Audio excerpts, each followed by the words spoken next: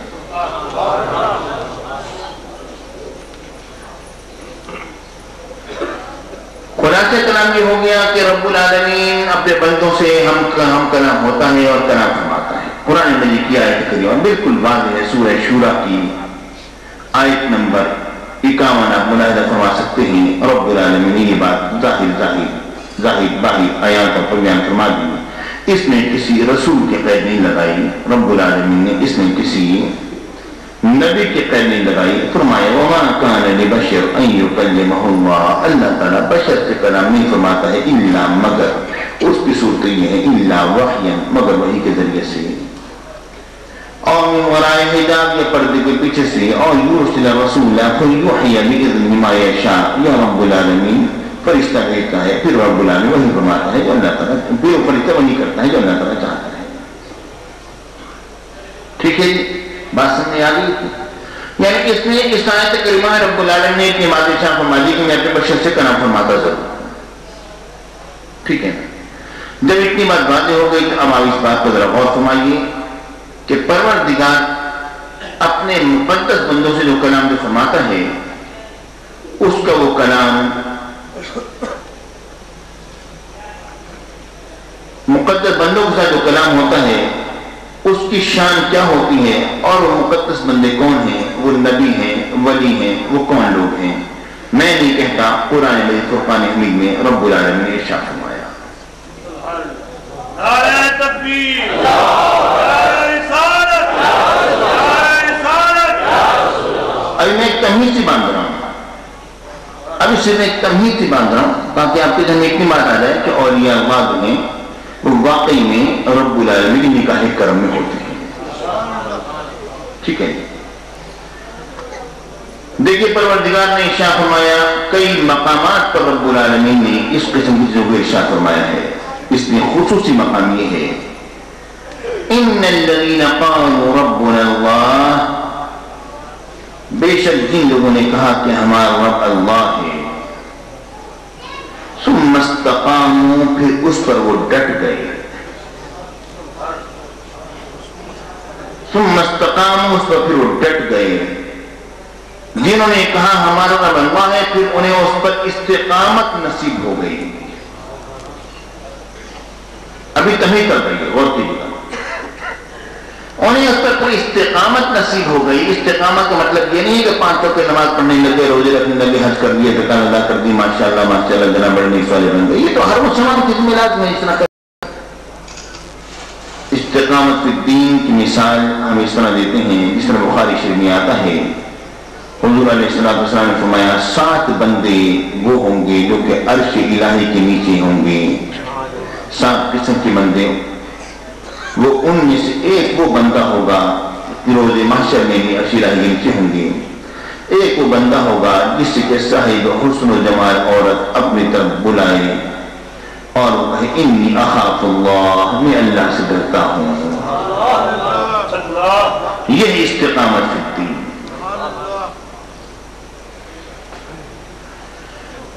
ارشاد میں رب العالمین نے ان الذین قالوا ربنا اللہ، بے شک ان لوگوں نے کہا ہمارا رب اللہ ہے، ثم استقاموا، پھر اس پر وہ ڈٹ گئے۔ ان کی شان کیا ہے؟ پروردگار نے فرمایا تتنزل علیہم الملائکہ، ان کے اوپر فرشتے نازل ہوتے ہیں۔ قرآن مجید کی سورہ حامیم سجدہ کی آیت نمبر 30، 31 اور 32 ملاحظہ کی۔ پروردگار نے فرمایا ان کے اوپر فرشتے نازل ہوتے ہیں، تتنزل علیہم الملائکہ، اور وہ باتیں بھی کرتے ہیں، کہتے کیا ہیں؟ کہتے ہیں اللہ تخافوا، خوف نہ کھانا، ولا تحزنوا، غم نہ کرنا۔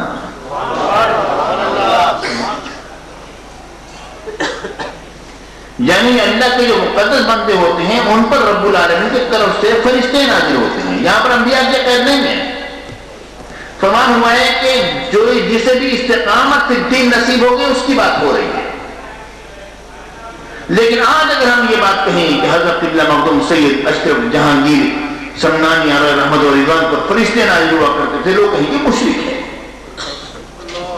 آج اگر ہم یہ یہ بات کہیں کہ حضرت دادا گنج قاری حضری علیہ رحمۃ رضوان کو فرشتے نازل ہوا کرتے تھے، لوگ کہیں گے مشرک ہے، لوگ کہیں گے کافر ہو گیا۔ آج اگر ہم یہ بات کہیں کہ حضرت عبداللہ شاہ غازی علیہ رحمۃ رضوان کو فرشتے نازل ہوا کرتے تھے، لوگ کہیں گے کافر ہو گیا، مشرک ہو گیا۔ اب یہ قرآن کہہ رہا ہے تتنزل علیہم الملائکہ، ان پر فرشتے نازل ہوتے ہیں۔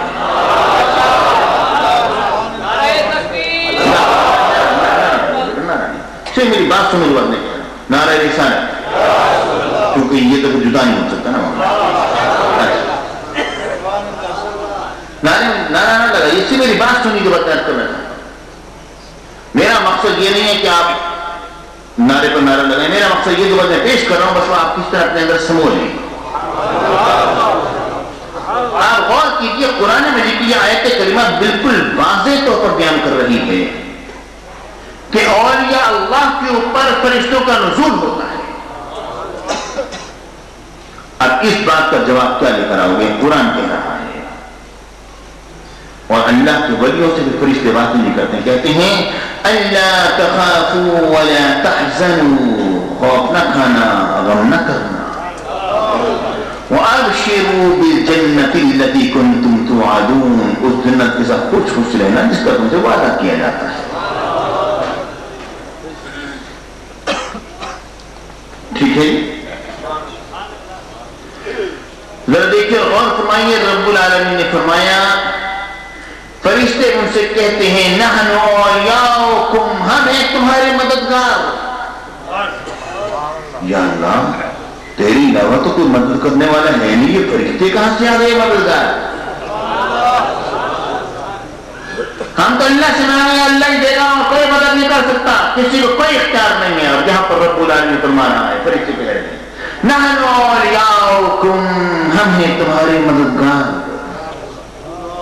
فرشتے مددگار، وہ تو چلو قیامت میں کریں گے نا، قیامت میں شرک جائز ہے، قیامت میں شرک جائز ہو گیا، دنیا میں ناجائز ہو گیا، سمجھنے کی کوشش تو کرو کیا عجیب سی بات ہے۔ ارے قیامت کی بات نہیں ہو رہی، قرآن پاک کی آیت کریمہ پڑھو تو صحیح، فرشتے کیا کہتے ہیں نحن اولیاؤکم فی الحیات الدنیا وفی الاخرہ، ہم دنیا میں بھی تمہاری مددگار ہیں، آخرت میں بھی۔ مطلب یہ ہے کہ وہ دنیا میں ان کا نزول ہے، تبھی تو کہہ رہے نا دنیا میں مددگار ہیں، یہ آخرت میں سے نزول نہیں ہے۔ یہ نہ سمجھ لینا کہ آخرت میں فرشتے نازل ہوں گے اور آخرت میں باتیں کریں گے۔ اگر آخرت میں باتیں کریں گے تو پھر دنیا والی بات پوری ہو نہیں سکتی، یہ دنیا تو گزر گئی۔ دنیا میں رہتے ہوئے فرشتے جو اور یا اللہ کی بارگاہ میں حاضر کیا کرتے ہیں۔ بہت سے عالم شیخ عبد القادر جیلانی کی بارگاہ میں فرشتے حاضر کیا کرتے تھے، خواجہ غریب نواز کی بارگاہ میں فرشتے حاضر کیا کرتے تھے، حضرت قبلہ مختوم مقامی سید اشرف جہانگیر سمنانی علیہ رحمۃ رضوان کی بارگاہ میں فرشتے حاضر کیا کرتے تھے۔ کوئی نام آیا اس کی مسجد، ہم تو قرآن پڑھا اور ہم نے وہ مقدس لوگ پیش کر دیے، وہ کہتے ہیں نیکی نہیں حاضری دیتے تھے، وہ بھی سب کہتے ہیں انہیں کوئی ایسا گزرا تو نہیں جس کے بعد فرشتے آتے ہیں۔ اگر انہیں کوئی گزرا ہوتا تو وہ بھی مان لیتے، کہتے ہیں بڑیوں کو غیب کا علم نہیں ہے، وہ بھی صحیح کہتے ہیں انہیں کوئی گزرا تو نہیں۔ ہمارے یہاں دن رات ایک کرامات کا بازار کرانے، ہم کس کس کی کرامتیں انکار کریں؟ ہم کدھر جائیں بتاؤ کیسے؟ ہم خواجہ غریب نواز کی کرامت کی انکار کریں، ہم غوث اعظم کے مردوں کو زندہ کرنے کی کرامت کی انکار کریں، ہم داتا گنج علی حضوری کی کرامت کی انکار کریں، ہم حضرت شاہ کسوجی کی کرامت کی، ہم کس کس ولی کی کرامت کی انکار کریں؟ بتاؤ تو صحیح۔ یہاں تو دن رات ایک بازار کرم ہے کرامات کا، ایک کا انکار کرو گے وہ دوسری دکھا دے گا، پھر تم کیا کرو؟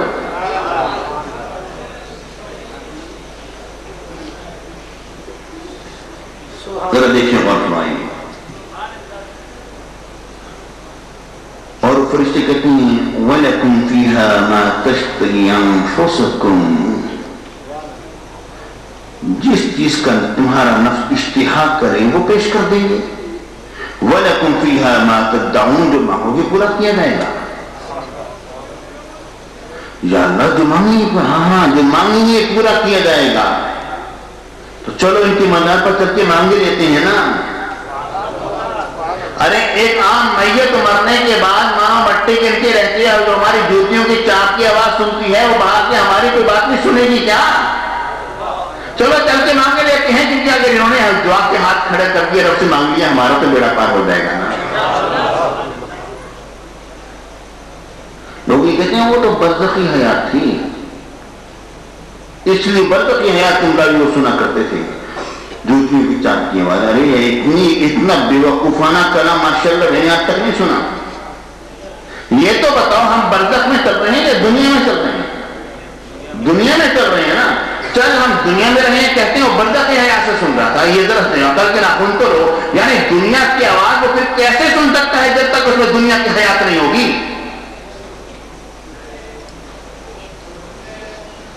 ٹھیک ہے نا جی؟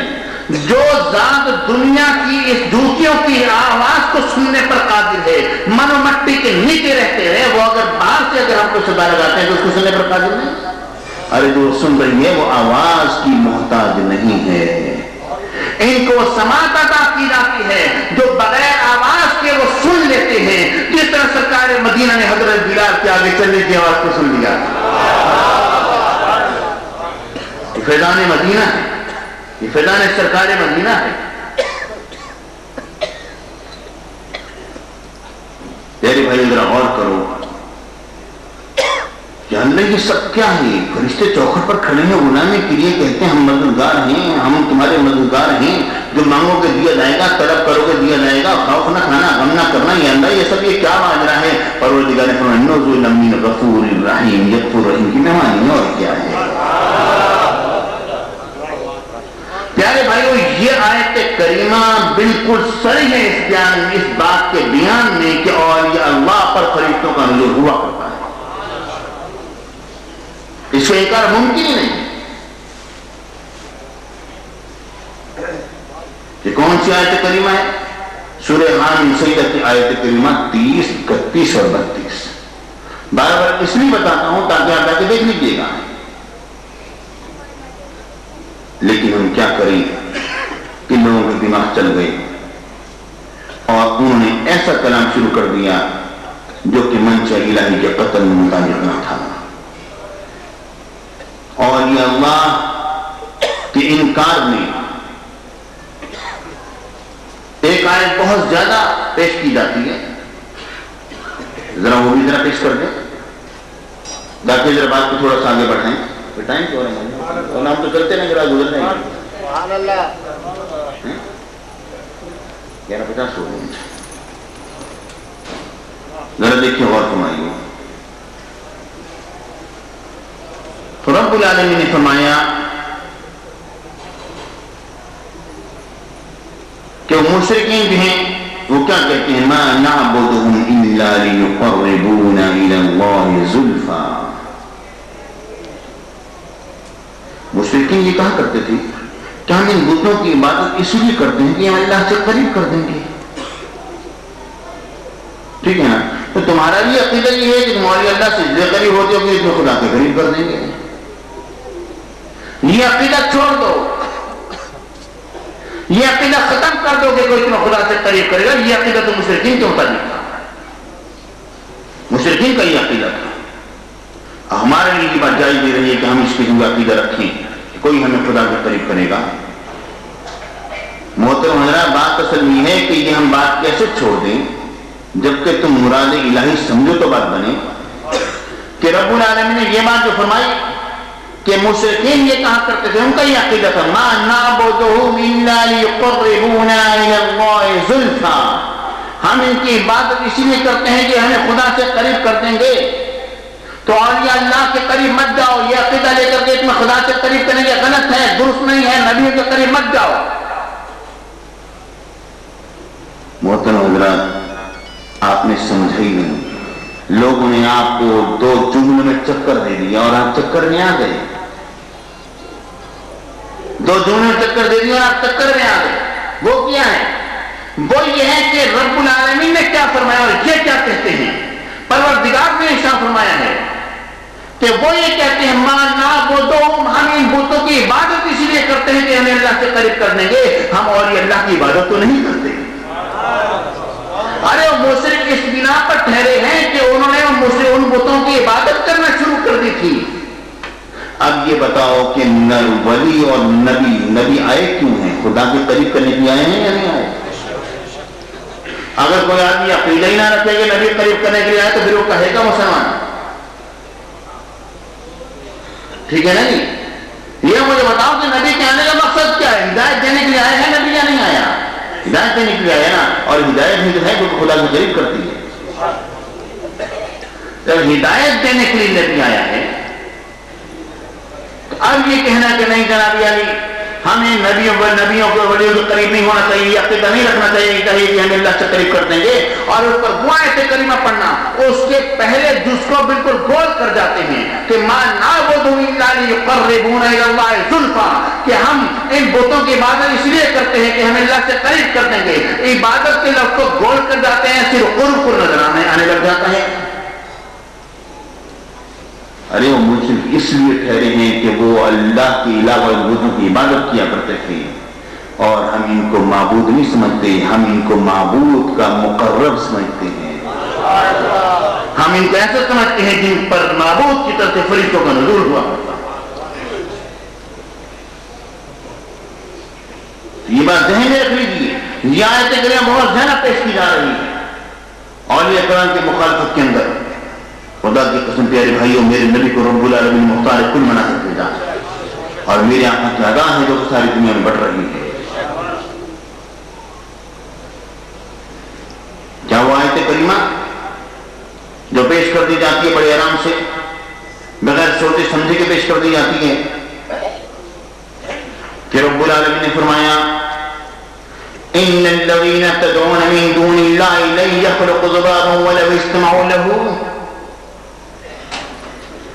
ان الذين تدعون من دون الله، بے شک جنہیں تم اللہ کے علاوہ پکارتے ہو، لن يخلقوا ذبابا، وہ ایک مکھی بھی نہیں بنا سکتے۔ یا پیش ہوتی ہے نہیں؟ لن يخلقوا ذبابا ولو اجتمعوا له، سارے اکٹھے بھی ہو جائیں ایک مکھی بھی نہیں بنا سکیں گے۔ اب وہ یہ کہتے ہیں دیکھو سارے نبی سارے ولی اکٹھے ہو جائے ایک مکھی بھی نہیں بنا سکتے۔ تو رب العالمین نے فرما دیا ہے کہ جنہیں تم اللہ کے سوا پکارتے ہو وہ اگر صرف اکٹھے بھی ہو جائیں تو مکھی بھی نہیں بنا سکتے ہیں۔ وَإِن يَسْلُبْهُمُ الذُّبَابُ شَيْئًا، اور اگر مکھی اگر کچھ ان سے چھین کر لینا ہے تو وہ واپس بھی نہیں لے سکتے ہیں۔ لَا يَسْتَنقِذُوهُ مِنْهُ ضَعُفَ الطَّالِبُ وَالْمَطْلُوبُ، طالب بھی کمزور ہے تو مطلوب بھی کمزور ہے۔ یہ آیت کریمہ پیش ہوتی ہے، سنی ہوئی ہوگی آپ لوگوں نے یا نہیں سنی ہوئی؟ جنہوں نے یہ آیت کریمہ دوسرے لوگوں کی طرف سے سنی ہے ہاتھ کھڑا کریں۔ اس طرح ہے نا، اس طرح آپ نے بار بار سنی ہے نا، اب اس کا مفہوم کی طرح سمجھ لیں۔ پیارے بھائی اس آیت کریمہ کا مفہوم سمجھو، اس آیت کریمہ میں خود ان کی بات کا جواب ہے۔ اب یہ مجھے بتاؤ مولانا کیا نام ہے آپ کا؟ مولانا زہر مسیح ہیں، مولانا زہر مسیح ماشاءاللہ تیری آدمی ہے، اور لگتا ہے تھوڑے اور لڑاتے بھی ہوں گے، ہیں نہیں ویسے لوگوں نے چپ کرایا۔ اگر ان کی جیب سے کوئی بندہ اچانک بازار میں 1000 روپے 5000 روپے کا نوٹ دے کر جھپٹا مار کے لے کر آئے تو مولانا جا کے پکڑ لیں گے نہیں پکڑیں گے؟ پکڑ لیں گے نا، اور لوگ دیکھیں گے مولوی صاحب نے پکڑا، حق پر ہی پکڑا ہوگا، لوگ بھی ساتھ دے دیں گے۔ یہ بتائیے مولانا ظہور مصعب اس سے 5000 روپے کا نوٹ واپس چھین لیں گے یا نہیں چھینیں گے؟ چھینیں گے نا، اس کی قدرت ہوگی نہیں ہوگی؟ ہوگی نا ان میں قدرت۔ اور رب العالمین نے یہ بات فرمائی کہ اگر مکھی ان سے کچھ چھین کر بھی لے جائے تو واپس لینے کے نہیں، اور انسان سے کوئی بندہ اگر کچھ چھین کر لے جائے تو انسان تو واپس لے لیتا ہے۔ یعنی یہ آیت کریمہ جو ہے یہ انسانوں سے متعلق نہیں ہے، بتوں سے متعلق ہے۔ یہ آیت کریمہ انسانوں سے متعلق نہیں بلکہ بتوں سے متعلق ہے۔ جہاں پر یہ میں دوبارہ آیت کریمہ پڑھتا ہوں اور آپ سمجھ بات آ رہے ہیں، رب العالمین نے فرمایا ان الذين تدعون من دون الله لن يخلقوا ذبابا ولو اجتمعوا له، جنہیں یہ اللہ کے علاوہ پکارتے ہیں، اللہ کو چھوڑ کر پکارتے ہیں، یہ سب اکٹھے بھی ہو جائیں گے مکھی بھی نہیں بنا سکتے۔ وَإِن يَسْلُبْهُمُ الذُّبَابُ شَيْئًا، اور اگر مکھی ان سے کچھ چھین کر بھی لے جائے لا یستنقذوہ منہ تو اس سے وہ واپس لینے کے نہیں. یہاں تو مکھی بندہ بھی کچھ چھین کر لے جائے تو انسانوں سے واپس لے لیتا ہے. ٹھیک ہے نا. ثابت ہو گیا یہ آیت کریمہ انسانوں سے متعلق نہیں ہے. آپ یہ کہیں گے نہیں بات تو مکھی کی ہو رہی ہے نا, اگر مکھی کو چوس کر چلی جائے تو انسان کیسے اس سے واپس لے سکتا ہے. ٹھیک ہے نا. اگر یہ اعتراض کیا جائے اس کا جواب اسی آیت کریمہ میں رب العالمین نے عطا فرمایا ہے. پروردگار نے آیت کریمہ شروع اس طرح فرمائی ہے یا ایھا الناس اے لوگو, دورے میں مثل ایک مثال بیان کی گئی فاستمعوا لہ اسے تم غور سے سنو. ایک مثال کے طور پر بات کی جا رہی ہے کہ مکھی بھی کوئی چھین کر لے جائے تو واپس نہیں لے سکتے ہیں, کوئی اور اگر چھین کے لے جائے گا تو وہ کیسے واپس لے سکیں گے. مطلب یہ کہ مکھی کا ذکر تو صرف ایک مثال کے طور پر ہے, حقیقت نہیں. جو مکھی سے چیز واپس نہیں لے سکتا ہے تو کوئی کسی اور سے کیا واپس لے گا. بات سمجھ آ گئی. اب ذرا دیکھیے, غور کیجیے پیارے بھائیوں کہ اس آیت کریمہ کے جواب میں ہم ایک بات پیش کرتے ہیں. رب العالمین نے فرمایا, پروردگار نے فرمایا, یہاں پر فرمایا کہ اگر سارے بھی جمع ہو جائیں تو ایک مکھی بھی نہیں بنا سکتے. ٹھیک ہے نا. اور دوسرے مقام پر رب العالمین نے فرمایا, عیسیٰ علیہ السلام نے فرمایا انی اخلق لکم من الطین کہیئۃ الطیر, میں مٹی سے ایک پرندے کسی مورتی بناتا ہوں, فانفخ فیہ, میں اسے پھونک مارتا ہوں, فیکون طیرا باذن اللہ, تو اللہ کے حکم سے وہ پرندہ بن جاتی ہے, اڑنے والی وہ پرندہ بن جاتی ہے. وہ مورتی جو ہے آپ غور تو کرو, اللہ کے اذن سے نبی کی پھونک جیتا جاتا پرندہ بنا دے. ٹھیک ہے نا. مطلب یہ ہو گیا وہ اور ہیں جو کچھ نہیں بنا سکتے, مکھی نہیں بنا سکتے, اور ہمارا نبی تو وہ ہے جو کہ پھونک مارے تو جیتا جاتا پرندہ بن جائے مٹی سے.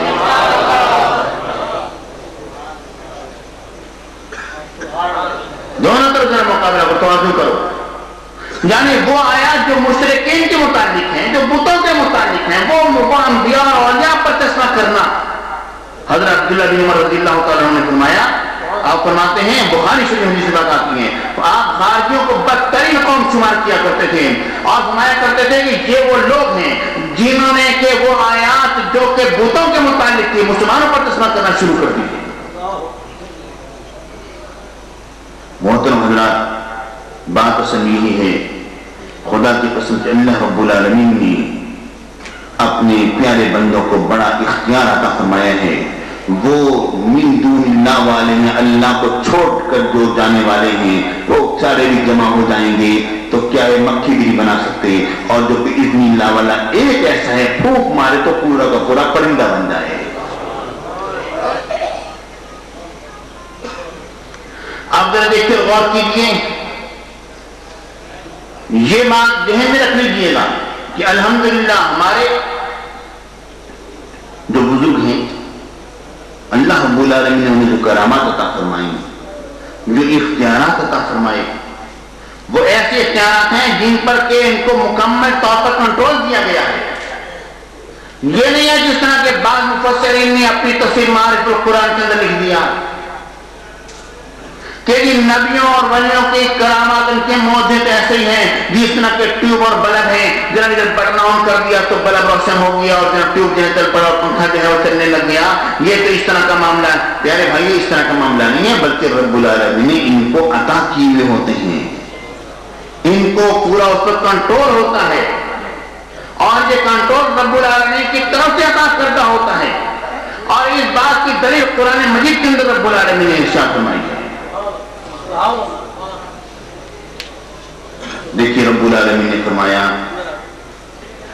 فَسَخَّرْنَا لَهُ الرِّيحَ تَجْرِي بِأَمْرِهِ رُخَانَ حَيْثُ أَصَابَ, ہم نے مسخر کر دیا سلیمان علیہ السلام کے لیے ہوا کو, تجری بِأَمْرِهِ, جو ان کے حکم سے چلتی ہے, رخان ہولے چلتی ہے, من ہے تو اصاب, جہاں پر وہ چاہتے ہیں وہ چلتی ہے. اب غور کیجیے, رب العالمین نے فرمایا کہ ہم نے سلیمان علیہ السلام کے کے لیے مسخر کر دیا ہے ہم نے ہوا کو. یعنی یہ ان کا معجزہ تھا، ان کے کنٹرول میں تھا. ٹھیک ہے نا. اور پروردگار نے فرمایا آگے رب العالمین نے ارشاد فرمایا والشیاطین، اور شیطانوں کو بھی ہم نے ان کے لیے مسخر کر دیا. کل بنا وغواص، ہم نے بڑے بڑے معمار قوت والے شیاطین جو بڑے بڑے عمارتیں بنا کے تیار کر دیں، انہیں بھی ہم نے ان کے لیے مسخر کر دیا ہے. وغواص، اور بڑے بڑے غوطہ خور یعنی کہ سمندری مخلوق جو ہے وہ بھی ہم نے ان کے تابع و فرمان کر دی ہے. اور رب العالمین نے فرمایا وآخرین مقررین فی الاصفاد، اور اس کے علاوہ جو سرکش جو زنجیروں میں جکڑے ہوئے ہیں وہ بھی ہم نے سلیمان علیہ السلام کے تابع کر دیے ہیں. ٹھیک ہے نا. یہ سلیمان علیہ السلام کا ذکر تھا. اس کی اگلی آیت میں رب العالمین کیا بات فرما رہا ہے، غور کرنے کی بات ہے، توجہ کیجیے.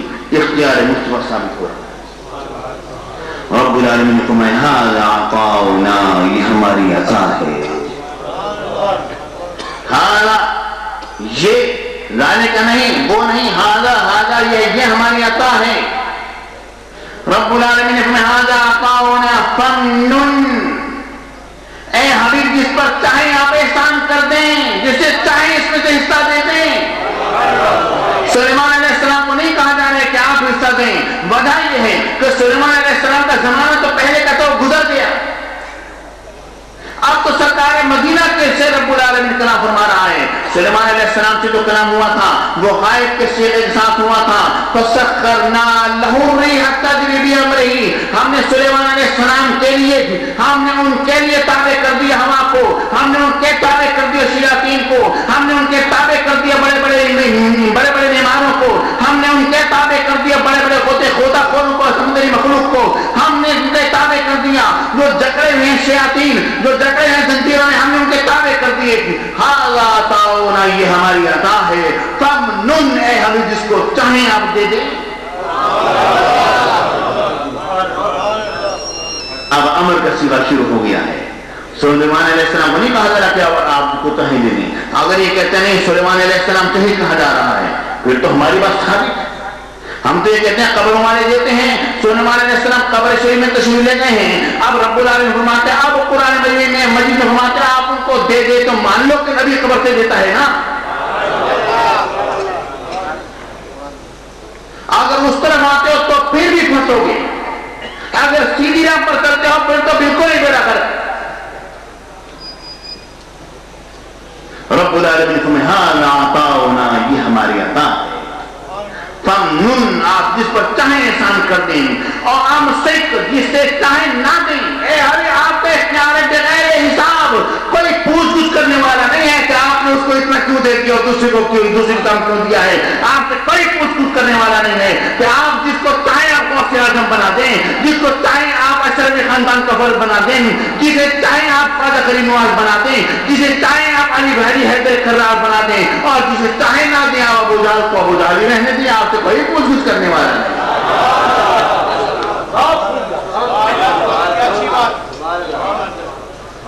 آپ سے کوئی بھی پوچھ گچھ کرنے والا نہیں. آپ سے کون پوچھ سکتا ہے؟ کوئی بھی نہیں پوچھ سکتا. آپ کی شان رب العالمین نے نرالی بنائی ہے. حضور علیہ السلام کو اختیار کل ہے. فمنن، جسے چاہیں دے اور ہم سے نہ دے، روک لیں. جسے چاہیں دے دیں، جسے چاہیں نہ دیں، آپ کی مرضی ہے. یہی تو ہم کہتے ہیں کہ پیارے بھائیوں، سرکار مدینہ کے در پر سواری بن کر آؤ. جب سواری بن کر آؤ گے پھر فمنون میں آ جاؤ گے، امسک میں نہیں آؤ گے. وجہ کیا ہے؟ وجہ یہ ہے کہ رب العالمین کا فرمان ہے وَأَمَّا السَّائِلَ فَلَا تَنْهَرْ، جب مانگنے والا آ جائے تو خالی نہیں جانا چاہیے.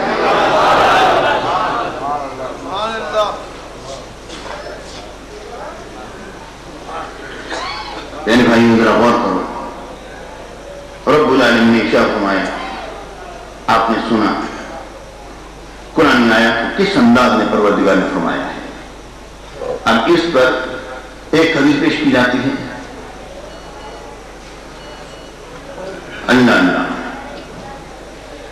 بلکہ قرآن آیات سے بات شروع کرتا ہوں. رب رب العالمین نے فرمایا فلا تدعوا مع اللہ احدا، اللہ کے ساتھ کسی کو مت پکارو۔ اب اللہ کے ساتھ ہمیں کسی کو نہیں پکارنا، کسی کو ولی کو نہیں پکارنا، کسی نبی کو نہیں پکارنا، صرف اللہ کو پکارنا ہے۔ فلا تدعوا مع اللہ احدا، اللہ کے ساتھ کسی کو مت پکارو، نہیں پکارنا۔ اچھا، اب ایک شخص بیمار ہوا، ہسپتال میں گیا، تکلیف ہوئی، ڈاکٹر صاحب سے کہتے ہیں یہ ڈاکٹر صاحب بڑا سخت درد ہو رہا ہے، کرم فرمائیے، جلدی کوئی گولی دیجیے، انجیکشن لگائیے۔ ادھر اچانک پیس لگتی، کہتے ہیں یا اللہ، پھر کہتے ہیں یا ڈاکٹر صاحب جلدی کیجیے۔ موت سامنے نظر آ رہی ہے، مشرک کیوں ہوتے ہو؟ فلا تدعوا مع اللہ احدا، اللہ سے کسی کو مت پکارو۔ اب تو موت سامنے کھڑی ہے، آپ کے گھر جاؤ گے؟ نہیں جناب یہ تو ڈاکٹر صاحب ہے نا۔ ہاں ڈاکٹر صاحب ہیں، اللہ تو نہیں ہے نا۔ ہم بھی تو یہ کہتے ہیں کہ کسی کو اللہ سمجھ کے مت پکارو، ڈاکٹر سمجھ کے پکارتے تو کوئی حرج نہیں ہے۔ اللہ سمجھ کے مت پکارو، اگر ولی اللہ سمجھ کے پکارتے تو کوئی حرج نہیں ہے۔ اللہ سمجھ کے مت پکارو، رسول اللہ سمجھ کے پکارتے تو کوئی حرج نہیں ہے۔ یہی بات تو ہم بھی کہہ رہے ہیں کیا؟ ہم نے بھی یہی بات کہی ہے، اور دوسری بات تو ہم نے کی نہیں۔ پیارے بھائیوں، اگر میں چاہتا میں اسی تقریر کو اس انداز میں نہیں کر سکتا تھا، اگر نعروں کو نعرے لگا رہے ہوتے، مگر اس میں آپ کے سمجھنے میں یہ بات نہ آتی۔ میں چاہتا ہوں یہاں پر آئے ہو تو اس بارگاہ پر خیر میرا قلب بھی متوجہ ہے اصحاب قبور کی طرف، صحیح بات کہتا ہوں، اور میرا یقین کہ حقیقت واقعہ بھی ہے، اور میرا یقین بھی ہے یہ اپنی قبر میں میری اس تقریر کو سن رہے ہیں۔ پیارے بھائیوں، سید ہو اور متقی ہو، صرف 5 وقت نمازی ہو بھی بڑی چیز ہوتا ہے۔ یہ تو سید ہونا اور صرف 5 وقت نمازی ہو جائے، یہ بہت بڑی چیز ہوتا ہے۔ اور یہ تو وہ ہیں جنہوں نے کہ پتہ نہیں کیسے کیا کر دیا۔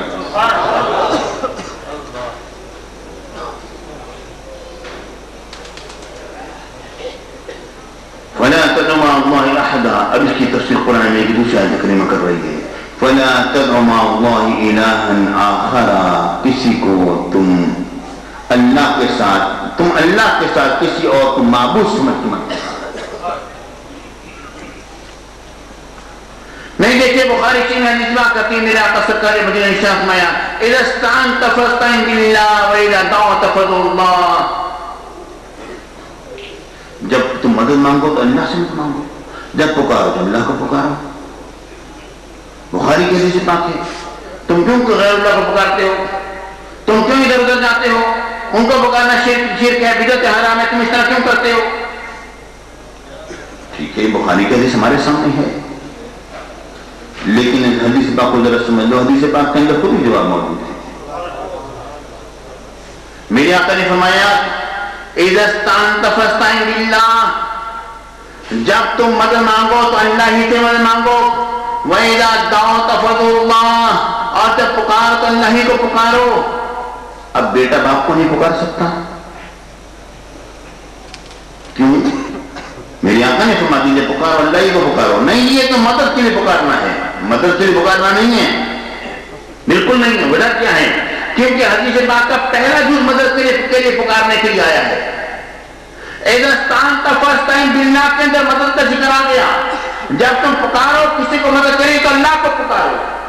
اب دوسرے حصے کے اندر تو اتنی بات آ رہی ہے وَإِذَا دَعَوْتَ فَادْعُوا اللَّهَ، جب تم پکارو تو صرف اللہ کو پکارو، وہاں پر صرف پکارنا ہے، مدد کے لیے پکارنا پہلے جز میں آ چکا ہے۔ اب دوسرے جز میں صرف پکارنے کو روک دیا گیا ہے۔ اب باپ بیٹے کو نہیں پکار سکتا، بیٹی ماں کو نہیں پکار سکتی، ماں بیٹے کو نہیں پکار سکتی، بیٹا باپ کو نہیں پکار سکتا، بھائی بھائی کو نہیں پکار سکتا، دوست دوست کو نہیں پکار سکتا۔ پیارے بھائی، کوئی کسی کو نہیں پکار سکتا ہے۔ اب آپ غور تو کرو، میرے آقا نے فرمایا جب تم پکارو تو اللہ ہی کو پکارو، اس کا کیا جواب دو گے؟ مطلب یہ ہے ابھی صحیح سے پاک جواب قرآن پاک کی آیت کریمہ دے گی فَلَا تَدْعُوا مَعَ اللَّهِ إِلَٰهًا آخَرَ، اللہ کے ساتھ کسی کو تم معبود سمجھ کے مت پکارو۔ ٹھیک ہے؟ دیکھتے غور کیجیے ایک اور حدیث پاک جو ترمذی شریف میں آتی ہے، بڑے زورم شور کے آ کر پیش کی جاتی ہے،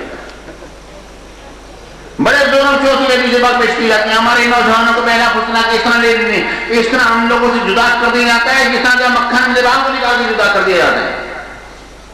اس ایک حدیث پاک کی بنا پر عن انس رضی اللہ تعالی عنہ قال قال رسول اللہ صلی اللہ علیہ وآلہ وسلم، حضرت انس بن مالک رضی اللہ تعالی عنہ کی روایت ہے کہ آپ نے کہا کہ میرے آقا رسول اللہ صلی اللہ علیہ وسلم نے ارشاد فرمایا لِيَسْأَلْ أَحَدُكُمْ رَبَّهُ حَاجَتَهُ، چاہیے کہ تم میں سے ہر شخص اپنی حاجت اپنے رب سے مانگے. لِيَسْأَلْ چاہیے کہ سوال کرے، أَحَدُكُمْ تم میں سے ہر شخص رَبَّهُ اپنے رب سے، حاجتہ اپنی حاجتیں رب سے مانگے. کون کون سی حاجت رب سے مانگے؟ کلھا ساری حاجتیں رب سے مانگے. ایک ایک حاجت رب سے مانگی جائے. اب کوئی شخص کسی سے کچھ نہیں مانگ سکتا. کلھا کے کلمات آ گئے. آپ دکاندار سے جا کے نہیں مانگ سکتے کہ جناب یہ گوشت دے دو، نمک دے دو، مسالہ دے دو، مرچ دے دو، کچھ نہیں مانگ سکتے. حدیث بات میں آ گیا کلھا تمام کے تمام حاجتیں رب سے مانگے. نہیں یہ بات یہ ہے کہ قاضی صاحب آپ نے تو الٹی سیدھی بات کر دی ہے. وجہ اصل یہ ہے کہ یہ تو عام روٹین کے معاملات ہیں، یہ پھر اس کے مانگنے میں تو کوئی حرج نہیں نا. آپ وہ باتیں مانگتے ہیں جو کہ ہماری عقل سے ماورا ہے. ارے نہیں اس حدیث پاک کا اگلا جز ذرا پڑھ لو، وہ خود حدیث پاک تمہاری بات کو رد کر دے گی. میرے آقا نے فرمایا لِيَسْأَلْ أَحَدُكُمْ رَبَّهُ حَاجَتَهُ كُلَّهَا، چاہیے کہ تم میں ہر شخص اپنی ساری کی ساری حاجتیں اپنے رب سے مانگے. حَتَّى يَسْأَلِ الْمِلْحَ، یہاں تک کہ اگر نمک بھی مانگنا ہو تو رب سے مانگے. اب کدھر جاؤ گے؟ اور میرے آقا نے فرمایا وَحَتَّى يَسْأَلَ شِيسَ نَعْلِهِ إِذَا انْقَطَعَ، اور جب جوتے کا تسمہ ٹوٹ جائے وہ بھی مانگنا ہو تو اللہ سے مانگو. اب ذرا مجھے خواب جی پیارے بھائیو یہ بتاؤ کہ یہ حدیث پیش کی جاتی ہے یا نہیں کی جاتی؟ کی جاتی ہے نا. بار بار بات کرتے ہیں ہر کے اللہ سے مانگنے چاہیے. نمک تک اللہ سے مانگو، جوتے کا تسمہ ٹوٹ جائے وہ بھی اللہ سے مانگو. اور سنیو عقل کے کورے مت بنو. ان سے کہو تمہارے کتنے موبائل ہیں جو کہ دکاندار کے پاس کھڑے ہوئے کہتے ہیں یا اللہ نمک دے دے.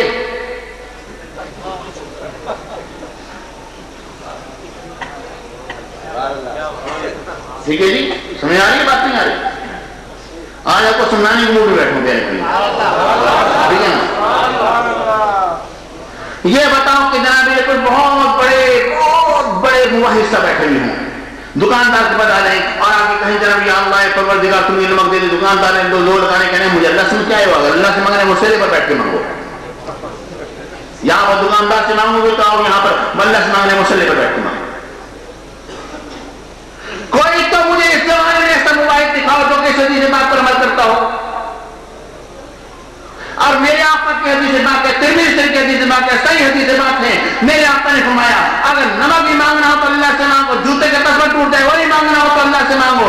اب یہ بتاؤ کہ کتنے لوگ ایسے ہیں جو کہ باٹا کی شاپ کو یا سروس کی دکان کو چھوڑ کر پہنچ جاتے ہیں اللہ سے تسمہ مانگنے کے لیے. اللہ یہ پروردگار تصویر کھڑکا رہی ہے، اللہ تسمہ چاہیے، اللہ تسمہ چاہیے، اللہ تسمہ چاہیے. کوئی ہے جو اس طرح مانگنے والا ہو؟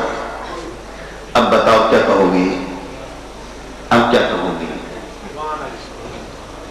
ایک ہی بات پر آنا پڑے گا. وہ کیا ہے جو سنیوں کا عقیدہ ہے. تمہارے پاس کا کوئی جواب نہیں ہوگا، سنیوں کے پاس جواب ہوگا، بزرگان دین سے مانگنے والوں کے پاس جواب ہوگا.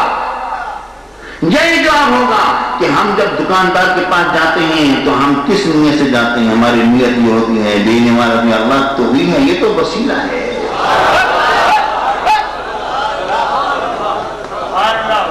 ٹھیک ہے نا جی. یہ سوچ کے جاتے ہیں نا جب کوئی تک یہ بات یہ اگر عقیدہ لے کر جائے اللہ نہیں بھی چاہے گا تو یہ ہمیں دے دے گا، اسی وقت مشرک ہو جائے گا اور اس نے وہ قدرت اور اختیار جو اللہ کے لیے ہے بندے کے لیے ثابت کر دیا، مشرک ہو جائے گا.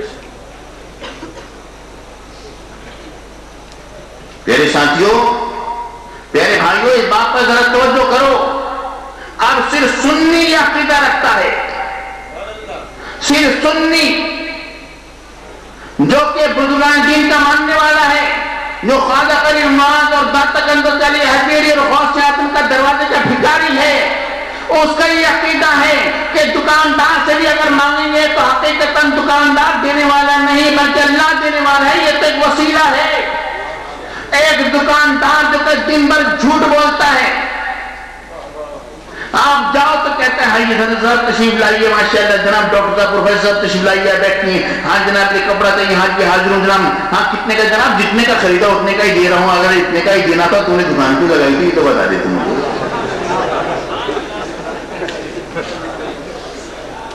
سیدھی سی بات ہے نا، نہیں اگر اتنے کا ہی دینا تھا جتنے کا تو نے خریدا ہے، دکان کیوں لگا کے بیٹھا ہے؟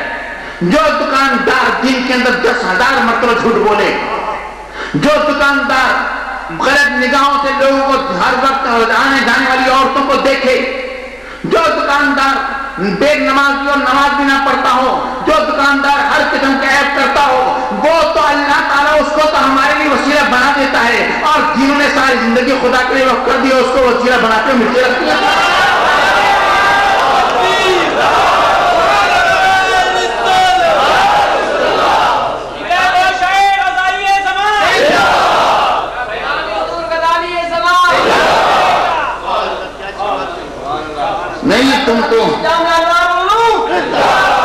تم تو اصل یہ بات کہتے ہو کہ وہ ایسے کام مانگتے ہو تو کہ وہ ہوتے ہیں ہماری عقل میں، ہمیں بیٹا دے دو، یہ دے دو، وہ دے دو، بارش برسا دو، وہ خراب ہو رہا ہے۔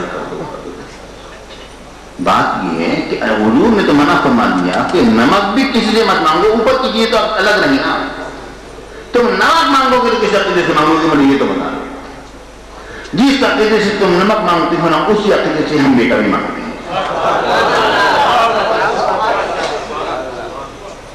جس عقیدے سے تم نمک مانگتے ہو نا اسی عقیدے سے ہم بیٹا مانگتے ہیں۔ تم یہ سمجھتے کہ اللہ نے اس کو وسیلہ بنایا ہے نمک کے لیے، اس کے بعد نمک موجود ہے، ہم یہ سمجھتے ہیں کہ اللہ نے ان کے ہاتھوں میں وہ اثر رکھا ہے کہ ادھر مانگتے ہیں ادھر بارش برس جاتی ہے، ادھر ہاتھ اٹھتے ہیں ادھر بیٹا مل جاتا ہے۔ ہمارا یہ عقیدہ ہے، اسی عقیدے سے تو ہم مانگتے ہیں، اور ہمارا عقیدہ کوئی اور تو تھوڑی ہے۔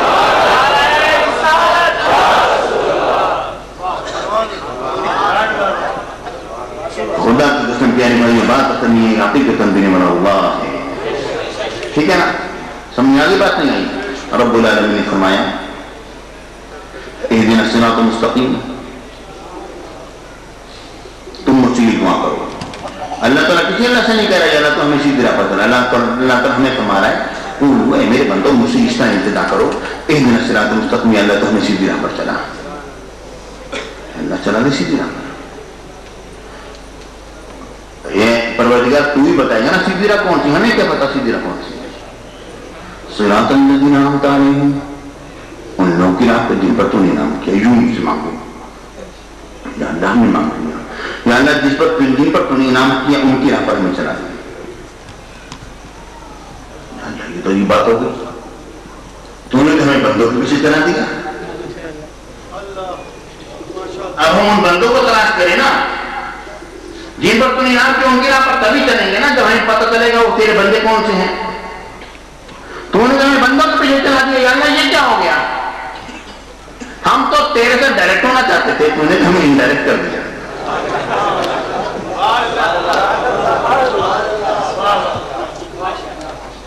یا اللہ ہم تو تیرے سے ڈائریکٹ ہونے کے لیے آئے تھے، اے پروردگار اگر وہ صرف نبی ہے تو چلو کوئی نہ کوئی بات ہم چلو قبول قابل قبول ہو جائے گی، یہ نہیں کہا جاتا ہے یہ بات ہمیں وارد آتی ہے، مگر اوروں کے پیچھے نہیں چلیں گے، غوث اعظم خدا کریمات کے پیچھے ہم نہیں چلیں گے۔ اگر وہ صرف نبی ہیں تو چلو کچھ نہ کوئی بات بن جائے گی۔ اب اے پروردگار تو بتا دے وہ کون لوگ جن پر تو انعام کے جن کے پیچھے ہمیں چلنا ہے۔ رب العالمین فرماتے ہیں الذین انعم اللہ علیہم من النبیین والصدیقین والشہداء والصالحین، وہ سارے کے سارے ہیں، نبیین ہیں، صدیقین ہیں، شہداء ہیں، صالحین ہیں، یہ سارے کے سارے وہ لوگ ہیں جن پر میں انعام کیا ہے۔ اب ان سب کے پیچھے چلنا پڑے گا، ہاں سب کے پیچھے چلنا پڑے گا نا۔ یا اللہ یہ پروردگار یہ تو بڑا مشکل کام ہے، ہم تو ڈائریکٹ ہونا چاہتے تھے۔ ارے تم کیسے میرے ساتھ ڈائریکٹ ہو سکتے ہو جبکہ میں تمہارے ساتھ ڈائریکٹ نہیں ہوں اپنے معرفت کی عطا کرنے میں، میں نے اپنی معرفت اپنے نبیوں کے ذریعے سے عطا کی ہے، تم منہ اٹھا کر آگے ڈائریکٹ ہونے کے لیے۔